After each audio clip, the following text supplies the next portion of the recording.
I live and work on the lands of the people of the Kulin Nations, and I would like to pay my respects to their elders past and present.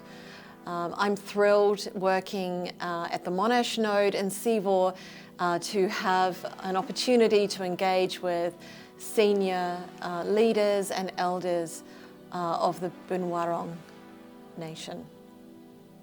I'm really excited to be leading research and overseeing all of the research in CEVAW.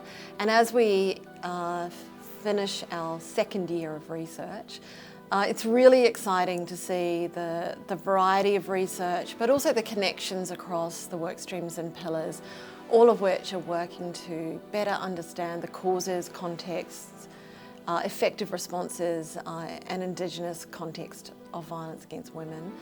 What's really exciting to see is the many connections that people are making across the different methodologies, across the different communities that they're working in. And I'm thrilled that we've been able to collaborate on some centre-wide projects. And I'd particularly like to highlight the forthcoming CEVAW handbook, which I hope will be a go-to place for researchers and practitioners really interested in the state-of-the-art research and knowledge on violence against women in the Indo-Pacific region. The second thing I'm really excited about is that we've been able to launch our evidence platform. And that is a web-based online platform which will hopefully disseminate all of our research outputs.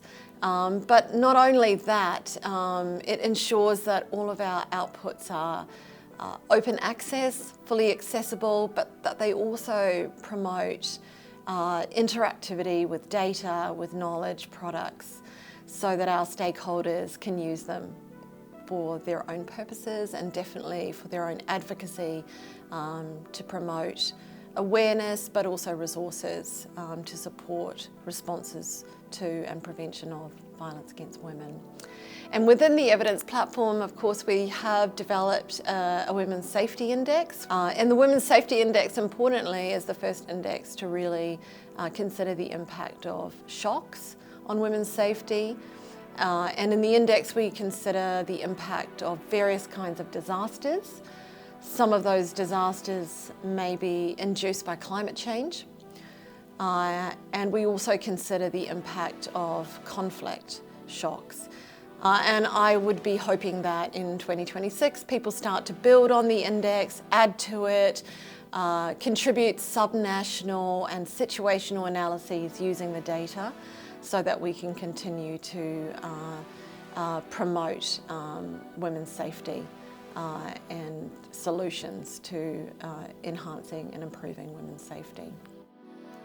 Another centre-wide project I'm really excited about that's launched in 2025 is the CEVAW podcast. The podcast series really gives us a great opportunity to disseminate the knowledge that we're producing in CEVAW and to bring in our partners and stakeholders to really engage with their perspectives and kind of really advocate for greater attention to the drivers and the new issues arising in the field of violence against women.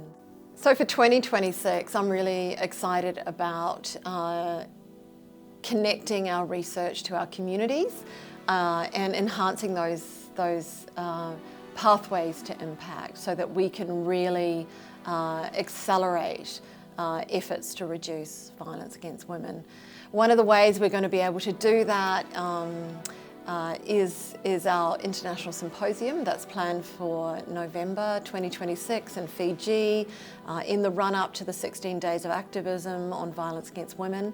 It's really exciting to see in 2026 some of our large-scale research projects being rolled out, and I'm really hopeful for the research, for example, that we're doing in Fiji, Indonesia and Vietnam, working with young people to better understand their experiences of violence, and some really promising prevention initiatives by, for example, engaging religious leaders in teachings on on gender-based violence and the prevention of it, and to see how effective those teachings might be in terms of changing people's attitudes and broader social norms around violence.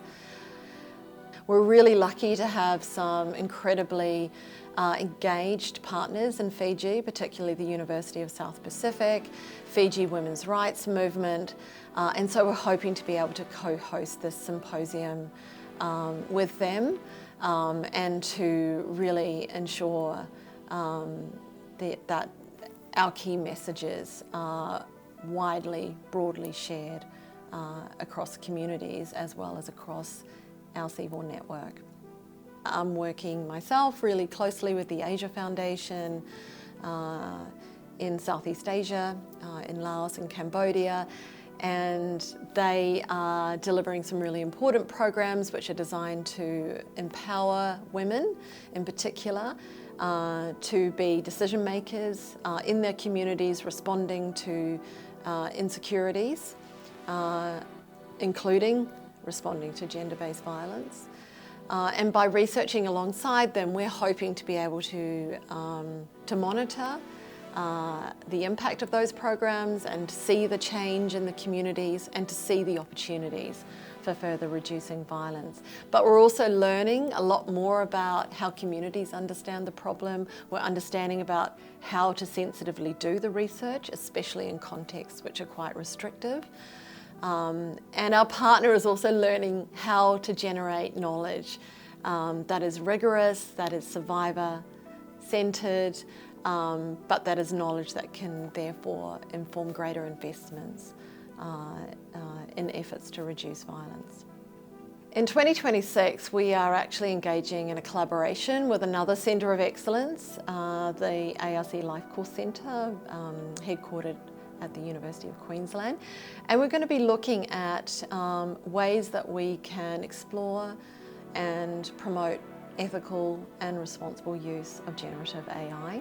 We have a forthcoming paper to be published in Violence Against Women, and it's about using data science to study conflict-related sexual violence.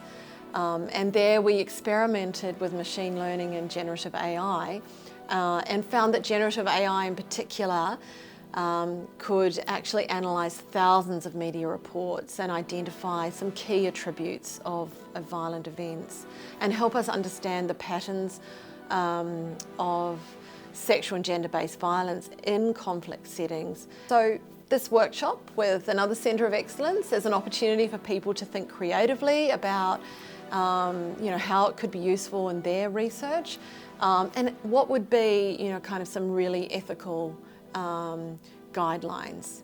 Obviously risks around sensitive data, but also responsible use, where we're very committed to using our research for the benefit of victim survivors and for the benefit of our communities.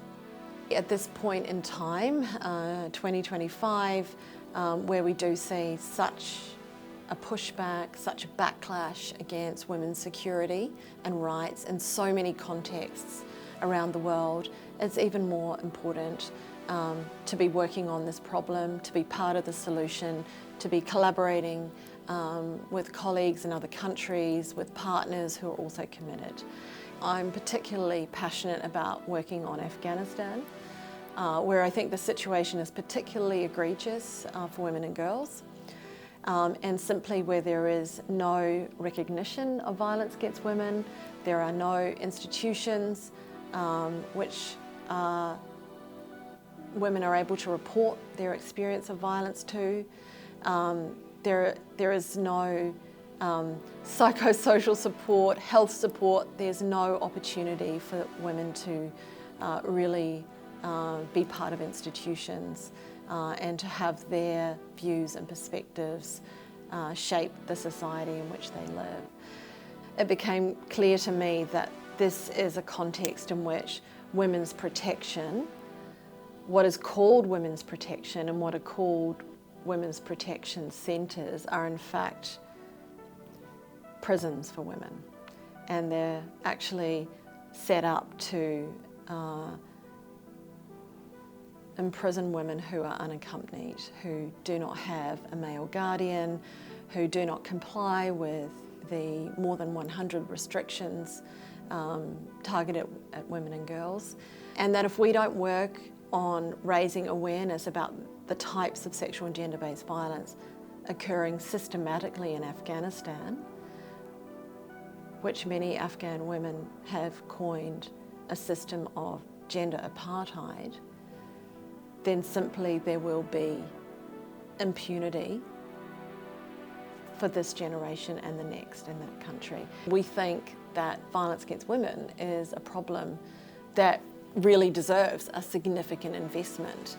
We're not the only ones to be working on this problem, but we are the ones to have the privilege and the opportunity to work together across more than 10 social science and humanities disciplines to address violence against women and to specifically build the evidence base where there are significant gaps to show the pathways to reducing violence against women toward its elimination.